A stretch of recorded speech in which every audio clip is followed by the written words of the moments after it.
Bismillahirrahmanirrahim. Assalamualaikum warahmatullahi wabarakatuh. Alhamdulillahirabbil alamin wassalatu wassalamu ala Rasulillah wa ala alihi wa sahbihi wa man tabi'ahum bi ihsanin ila yaumiddin.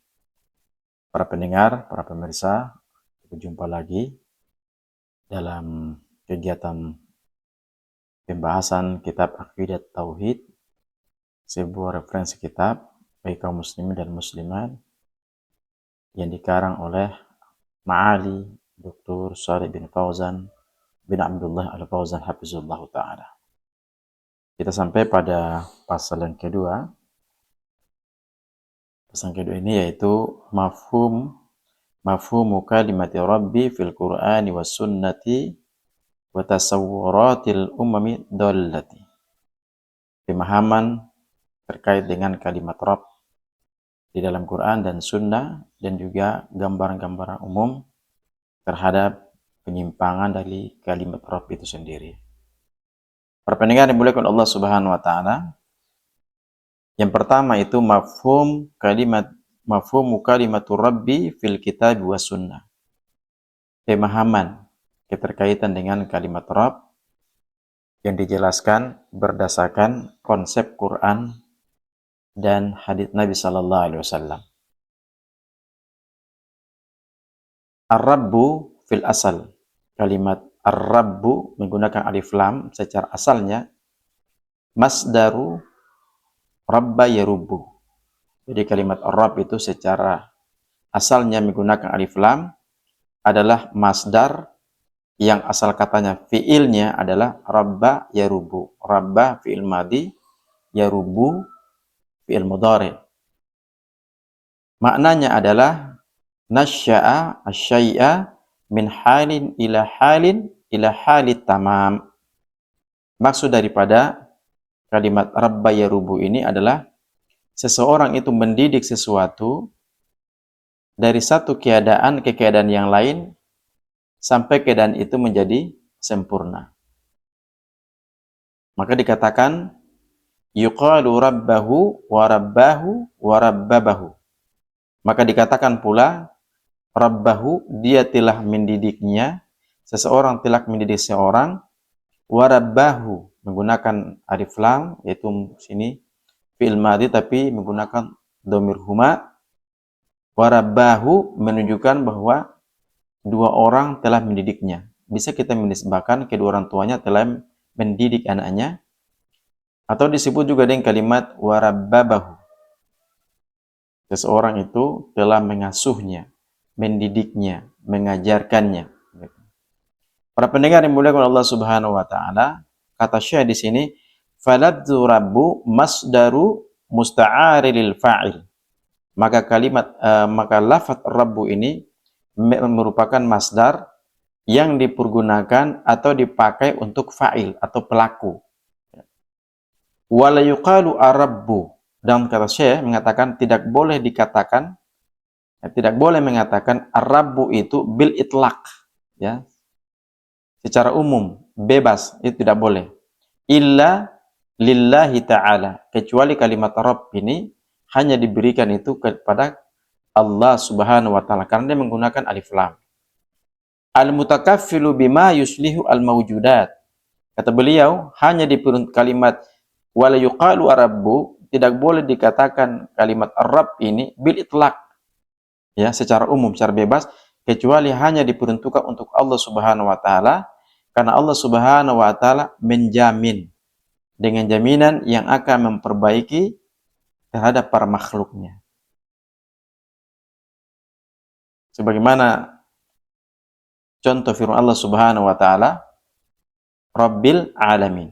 Rabbi di sini menunjukkan bahwa alam ini pemilik seluruh alam. Rabb, Allah, Tuhan, pemilik seluruh alam.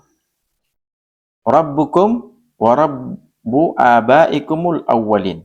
Tuhan kalian dan juga Tuhan bapak-bapak kalian atau leluhur kalian yang pertama.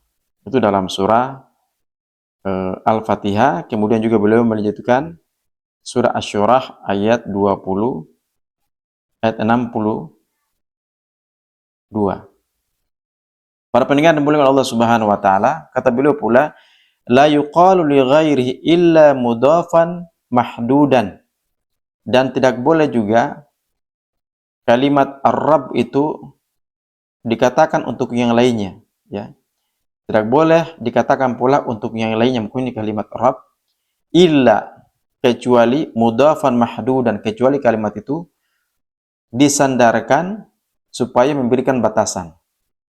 Kemudian penulis memberikan contoh, kama yuqalu rabbud dar wa rabbul fars, yakni sohibuha, kata beliau. Jadi kalimat rabb ini tidak boleh dikatakan untuk selainnya kecuali hanya diberikan sandaran sehingga ada batasan. Beliau berikan contoh seperti perkataan rabbud dar wa rabbul fars, pemilik rumah dan pemilik kuda. Maka dari penjelasan seperti ini, beliau memberikan contoh, penulis memberikan contoh dengan firman Allah, di mana Allah mengisahkan tentang Nabi Yusuf alaihissalam. Ini memberikan contoh kalimat Rabb. Beliau mengutip dalam surat Yusuf, tapi kalau teman-teman, para pendengar, kalau misalkan mau mengkaji tentang peristiwa Nabi Yusuf, kita tidak menjabarkan secara luas, hanya di sini beliau mengambil contoh kalimat Rabb yang disandarkan pada kalimat yang lain. Kata Nabi Yusuf, "Udhkurni inda rabbika fa'ansahu syaitanu dzikra rabbih." Kata Nabi Yusuf, terangkanlah kepadaku terhadap Tuanmu, atau menurut pandangan Tuanmu, fa'ansahu syaitan, maka syaitan itu memberikan orang tersebut kelupaan dzikra rabbih, karena dia telah menerangkan terhadap tuannya, pemimpinnya. Karena kalimat rabbihi di sini itu disandarkan kepada kalimat dhamir hu, ya, yang menceritakan kembali kepada pelaku. Kemudian uzkurni inda rabbika, di situ pula disandarkan kepada kalimat kata dhamir ka, ya, dhamir mutasil, menunjukkan kepada kamu. Uzkurni inda rabbika fa'ansahu syaitanu dzikra rabbih. Ada dua, disandarkan kepada ka dan dhamir ka, antara dhamir hu, huwa. Dalam penafsiran ayat ini, kemudian Asy-Syaikh Hafizullah Ta'ala, beliau berdalil pula dengan surat Yusuf ayat 50. Sebagaimana perkataan Nabi Yusuf alaihissalam, qala irji' ila rabbika, kembalilah kepada Tuanmu. Nah, di sini juga disandarkan kepada rabbika, ka dhamir anta yang bermakna dhamir mutasil, bersambung, ya, rabbika disandarkan kepada kalimat yang lain. Wa qauluhu ta'ala, begitu pula firman Allah Subhanahu wa taala, amma ahadukuma fayaski rabbahu khamran. Adapun salah satu dari keduanya itu, maka dia telah memberikan minum khamar kepada rabbahu, kepada tuannya, bukan Allah, ya. Tapi di sini adalah mungkin bisa jadi pemilik rumah atau pemilik tempat tinggal, pemilik sesuatu lah di luar daripada Allah, maksud dalam ayat ini. Amma ahadukuma fayaski rabbahu khamran. Adapun salah satu dari keduanya, maka dia telah memiliki khamar kepada tuannya. Yang kita bicarakan sini, teman-teman sekalian, itu adalah kata beliau, wala yuqalu li ghairi illa mudhafa mahdudan. Tidak boleh kalimat Rabb itu diucapkan untuk yang lainnya kecuali hanya disandarkan sebagai memberikan batas. Jadi di sini yang maksud dalam ayat ini, amma ahadukuma fayaski rabbahu khamran, ini salah seorang dari keduanya itu memberikan minum khamar kepada tuannya, artinya dibatasi hanya kepada pemilik rumah atau pemilik kebun atau dan sebagainya, ya. Nanti bisa, ini surat Yusuf ayat 41, bisa teman-teman bisa mempelajari lagi kisah Nabi Yusuf. Cuma di sini saya tidak menjelaskan tentang perjalanan Nabi Yusuf, cuman menjelaskan kalimat rabbahu, disandarkan Rabb ini pada kalimat yang lain. Kemudian dalam sunnah, sebagaimana Nabi Sallallahu Alaihi Wasallam menjelaskan pula tentang dalalatul ibil, seekor unta yang hilang atau seekor unta yang sesat dari tuannya. Kata beliau, hatta yajiduha rabbuha, sampai pemilik unta itu telah mendapatkan untanya, ya, sampai pemilik untanya itu akan mendapatkan untanya. Di sini juga rabbu bersandar kepada dhamir ha, yang kembali kepada yang kembali kepada unta itu sendiri. Jadi kalimat Rabb itu, kata beliau, tidak boleh dikatakan kepada yang lain kecuali hanya di sandaran sebagai memberikan batasan. Hatta yajiduha rabbuha, di sini memberikan gambaran bahwa dibatasi hanya pemilik unta itu saja. Jadi untanya hilang, lalu pemilik daripada unta menemukannya. Jadi menemukannya untanya itu sendiri. Dibatasi hanya pada pemilik unta itu sendiri. Para pendengar dimuliakan oleh Allah Subhanahu wa taala, kata Syekh, fatabayyanu bihadza anna rabba yatluqu 'ala Allahi mu'arrifan wa mudhafan. Kata beliau, dari penjelasan kalimat ini, maka bahwasanya kata beliau, kalimat Rabb itu hanya diperuntukkan hanya untuk Allah karena merupakan ma'rifat dan merupakan kalimat yang bisa disandarkan kepada kalimat yang lain. Ya. Jadi Ar-Rabbu itu Allah karena menggunakan alif lam. Ar-Rabbu atau disandarkan kepada kalimat yang lain. Belum berikan contoh seperti dikatakan Ar-Rabbu, ya, Ar-Rabbu Allah atau Rabbul Alamin, ya, jadi alif lam dibuang jadi menggunakan Rabbul Alamin, disandarkan, disebut dengan mudhaf. Kalau alamin di sini kalau kaidah nahwunya adalah mudhafun ilaihi, disandarkan dari mengikuti pada kalimat Rabb, Rabbul Alamin atau Rabbun Nas. Rabbu mudhaf disandarkan, nas mudhafun ilaih. Rabbun nas, Tuhannya manusia, wala tutlaku kalimatu rabbi ala ghairillah illa mudhaf. Kata beliau, kalimat Rabb ini tidak diumumkan, tidak dibebaskan selain daripada Allah sendiri, kecuali kalimat ini hanya disandarkan. Oke, ingat kalimat ini tidak dibebaskan kepada yang lain kecuali hanya Allah, namun bisa dipakai hanya dijadikan sandaran kepada kalimat yang lain. Contoh seperti ada Rabbudar. Tidak boleh menyatakan Rabbun, Tuhan. Tuhan siapa? Tapi kalau kita menisbahkan kepada mudhafun ilaihinya, Rabbudar, oh berarti pemilik rumah.